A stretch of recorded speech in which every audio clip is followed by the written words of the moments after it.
have in store this episode on News Generation. Lack of litter bins in the capital is adding to Accra's sanitation difficulties. We bring you a picture of the situation. IMF bailout this, IMF bailout that. What is it all about? Do you know? Well, we will tell you. And our adventures in Brazil continue with a visit to a wonder of the world. These stories and more coming up on this edition of News Generation. My name is Ifwa Akwa Harrison. Please stay with us. News Generation, supported by Cowbell with Vitarid.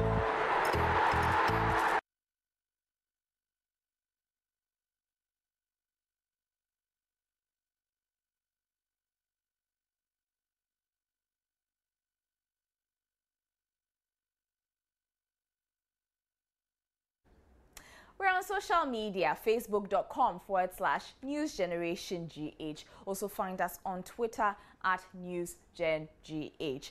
Now, as Accra battles its sanitation challenges, our minds are drawn to litter bins. Litter bins were placed along streets, bus stops, and other public places in Accra for people to drop their trash. But now, these bins are nowhere to be found. Why? Well, some young people and the AMA spoke to us about the absence of the litter bins along streets and other public places. The litter bins were hung on these metal stands, and these ones made of concrete were placed beside roads here. But these metal stands are now billboards. Interestingly, this banner advertising a journalism training institution hangs on this litter bin stand. This concrete litter bin is obviously not being used, and people drop refuse just beside the stands where the bins should be. 16-year-old Theresa Adolfo, who helps her mother by the street here, says the absence of litter bins creates inconvenience and thinks authorities should do well to maintain bins here. Oh, me buy a rabbits nigua. I just say free fever before and sunny a proud. Say I'm by higher poto. It's me on my yare. Oh, say it's me the that's BBC and near the rabbits niguma, a beboa, a bema had a high neat kakra. Some young people think while some people are willing to drop refuse in litter bins along the streets, others do not have the attitude to do so. Some people just throw the rubbish and sometimes dispose it in the gutters, which also cause most of the diseases we are facing now. Because the people too are not well educated. They don't know the effect it causes when the rubbish are disposed in the gutters. But the PRO of the AMA, Numo Blafo, says the assembly is to provide litter bins to all households and other individuals before placing more along the streets. He also stressed the need for public education on the approved ways of waste disposal and the behavior of some Ghanaians, since these are some of the challenges the AMA faces in managing waste in the city. People were dumping refuse into them. Not just about somebody walking around town who has taken something and maybe needed to dispose of the leftover, but people sweep their homes and then they come and dump them in these bins. We want to provide every household with a bin so that it will be a disincentive for somebody trying to maybe steal some on the road to go and sell to a house owner or, somebody else. I think the media also has a role to play, because as much as the AMA will do to keep the city clean, if the people within its jurisdiction do not comport themselves or do not dispose of their refuse properly, then we still have that problem of indiscriminate waste disposal.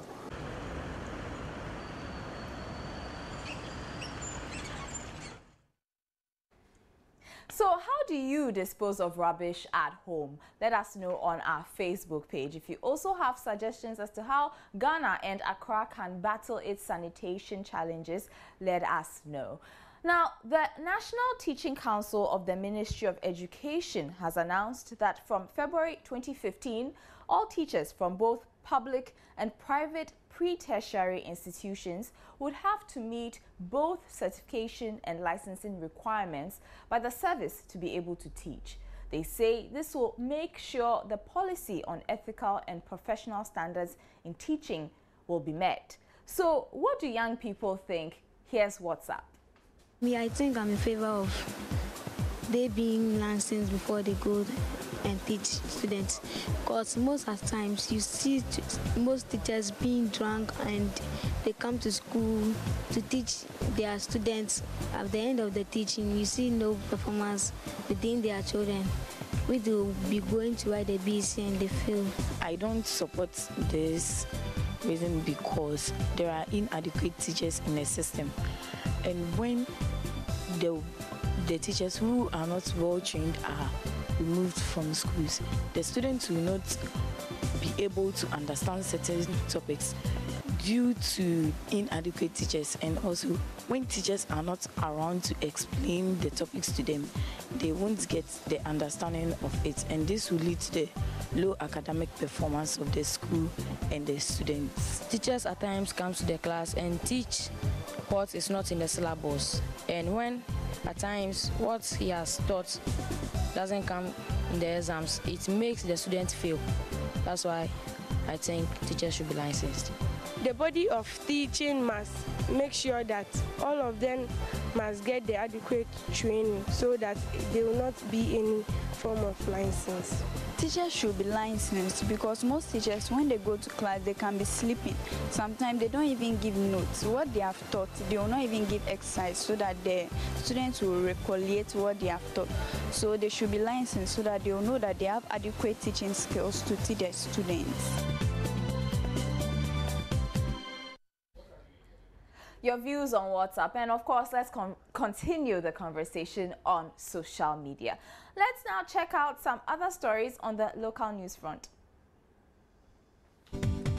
Over 650 mathematics teachers from across all 10 regions in the country are undergoing 2 weeks of training on how to make the subject more interesting to their students. The training is designed to equip teachers with right skills and best approach for effective teaching of mathematics in basic and senior high schools across the country. The program, under the theme Revamping Mathematics Education in Ghana Through Transformation, is expected to put to rest the perception among young people that mathematics is a difficult subject and to make it more lively and enjoyable.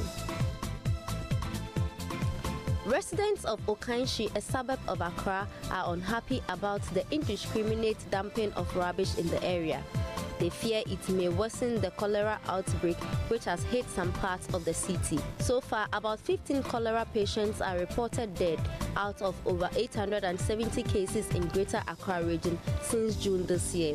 Despite growing concerns about the outbreak, the Okanshi market, one of the busiest trading centers in Accra, is filled with rubbish. Between June and July, the Greater Accra region has recorded a total of 878 cholera cases, with the Accra Metropolis alone recording 604 of the cases and 8 deaths. The Electoral Commission on Monday began the limited voters registration exercise in 6,000 centers across the country. Ghanaians who have turned 18 years and above, and those outside the country, as well as those who could not get their names into the voters register in previous exercises, are expected to use the opportunity to get their names on the roll. Most of the polling stations Joy News visited recorded low patronage on day one of the exercise. The exercise, which was scheduled for June 20, was postponed due to a lawsuit over the acceptance of NHIS cards as proof of identity for the voter registration exercise.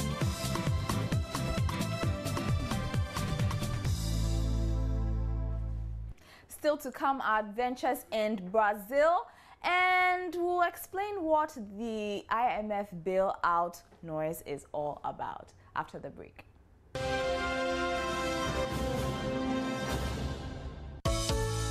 When your kids need it all, there's only one drink that's got it.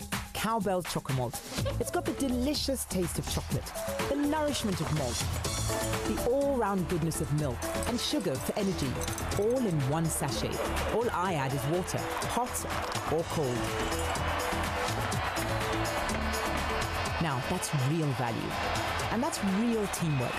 Cowbell Chocomalt, 4-in-1 value with a great new taste.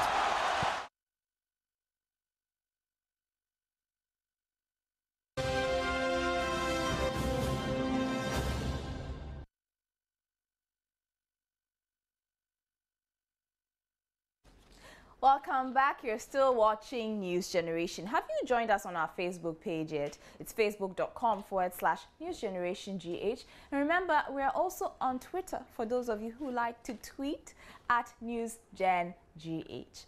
Now, we are back in Brazil this week on Landmark, and this time around, we take you to see one of the 7 wonders of the tree world in Natal.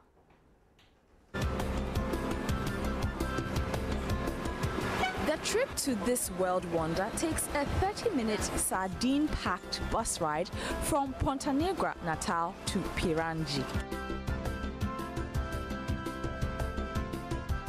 But finally, we make it to this very unusual tree.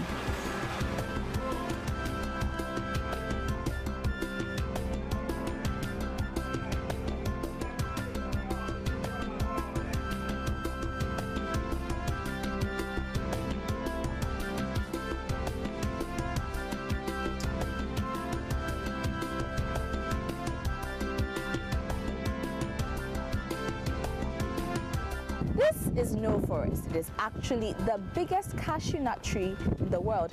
It's over 100 years old and stretches over 2 acres of land.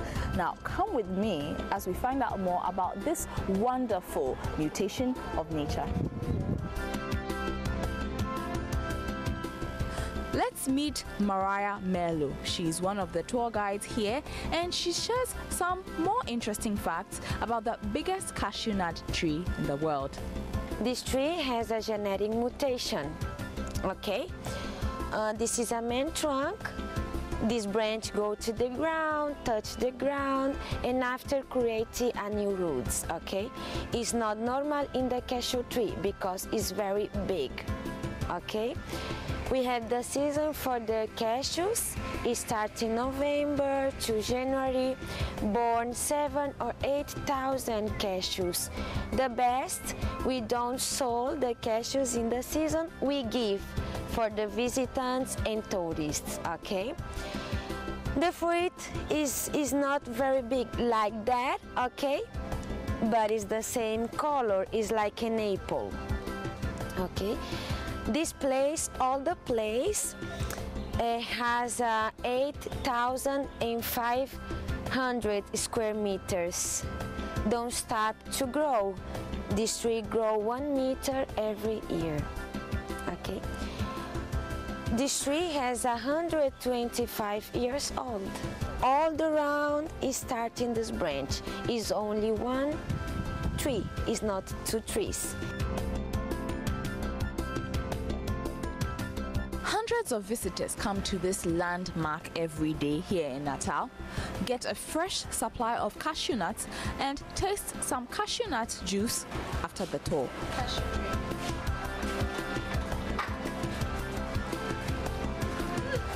Not bad.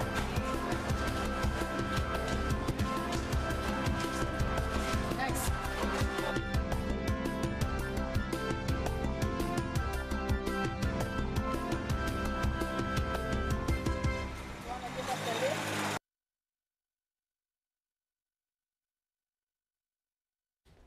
That juice was actually pretty good. I wonder if some of our cashew nut makers here could invest in that.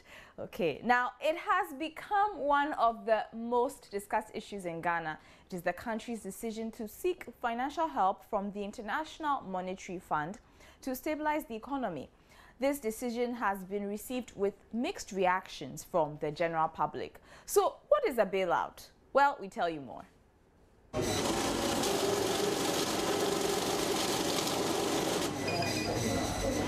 A bailout is a loan given to a company or country that faces serious financial difficulties. Usually, countries go to the International Monetary Fund or the World Bank to get financial help. This is because these institutions give countries loans at low interest rates. The IMF gives the borrowing party enough time to pay back the money. An economist, Dr. Eric Osai SEB, believes the move is in the right direction.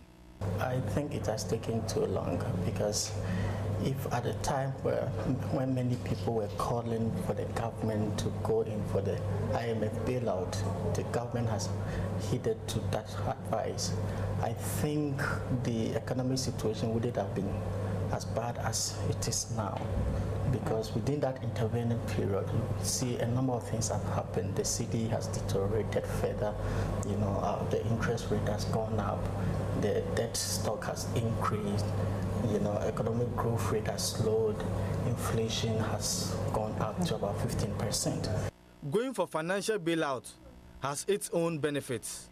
It ensures that a government becomes more disciplined so that it does not spend more than it earns in a given period.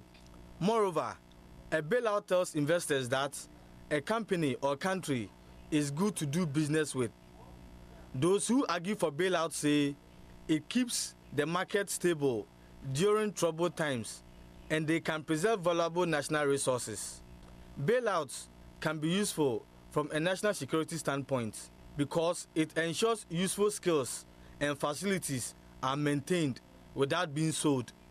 A bailout might benefit the one providing the monetary aid or benefit the company or country receiving it, depending on the type of agreement they sign. It means that they are going to give us a balance of payment support, which of course will end up building our buffers, at least bringing the reserves up, and then the central bank will use that to be able to shore the city. Sometimes the one providing the financial assistance gets to determine how things should be done. But bailouts also have negative effects on a company or nation. Government bailouts can be especially bitter, with some people feeling that individuals may lose their freedom in how they do things. Sometimes the one giving the money to the borrowing country can advise it to sell or privatize some key state assets like water and electricity. Workers are sometimes made to go home or at best have their salaries not paid for a certain time. Ghana is not the only country to seek financial help from the IMF. Countries like Mexico, Greece, Spain, South Korea, India, Russia, Portugal, the US and Britain, among others, have all received IMF bailouts during the period they experienced financial difficulties.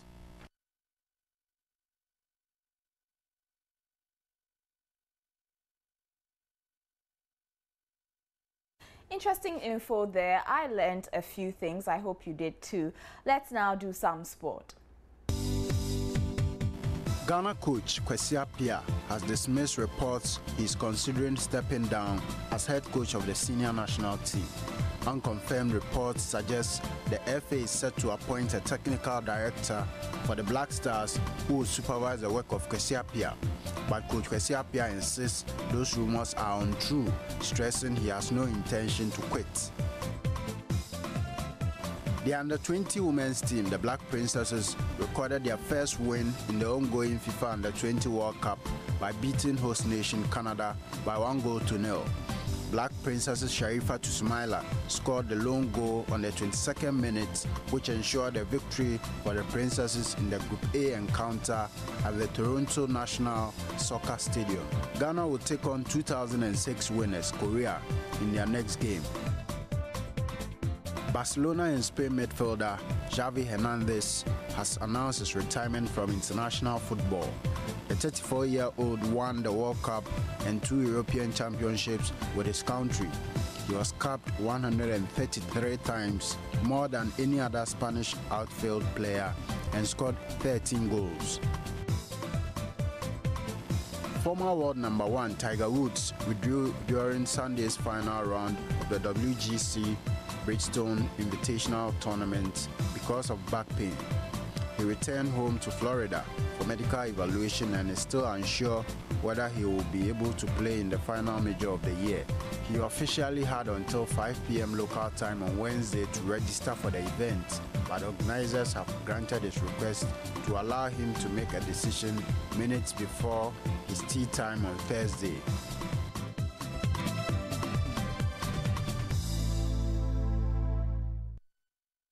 Congratulations to the Black Princesses. Are you guys following those games? Let us know on our Facebook page.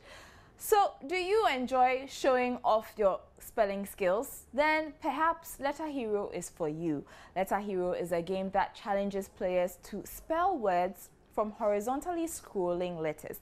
Interestingly, it was designed by a Ghanaian called Kwesi Wabing at Silicon Valley in the US. And that's what's trending.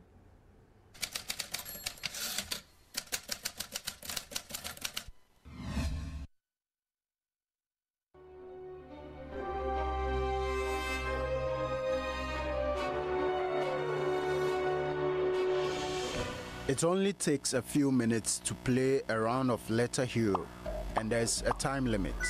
To become a real Letter Hero, you will require good vocabulary, great spelling ability, and even some luck to spell high-scoring words before your time runs out. Amazingly, there are random power-ups that are set to keep you on your toes. Some of them can help you by slowing down or speeding up time, turning all letters upside down, or freezing time. Key features of the game include unique word-building gameplay, beautiful art style, and fun sound effects, crazy power-ups that makes each game unpredictable. But you power up at your own risk, as it may lead to a high score or end in a tragedy.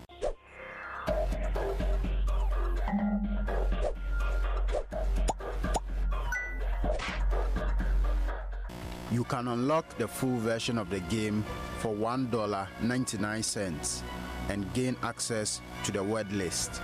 A multiplayer and challenges mode is expected to be added to a future update.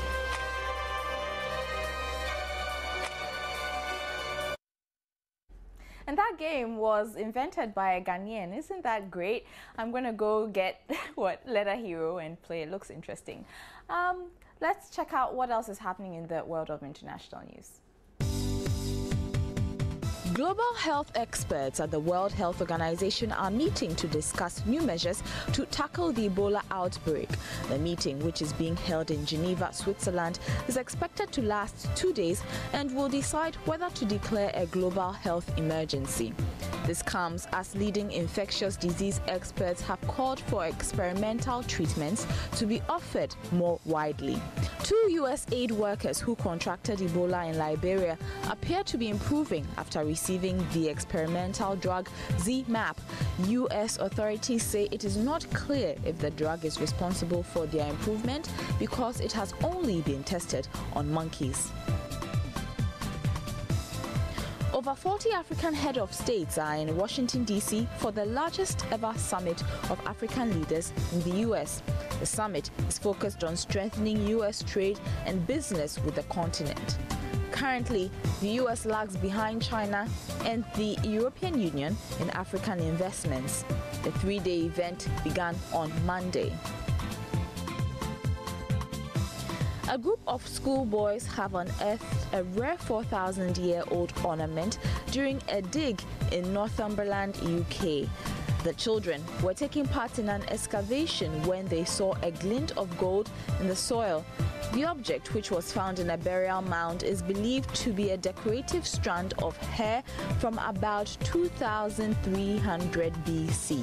It is believed a metal worker who could have been traveling to Britain from overseas in search of gold and copper wore it.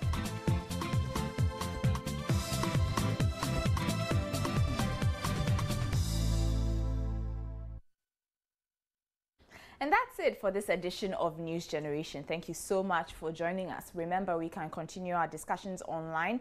We're on facebook.com/NewsGenerationGH. Also find us on Twitter @NewsGenGH. Until next time, have a good rest of the day. News Generation, supported by Cowbell with Vitarid.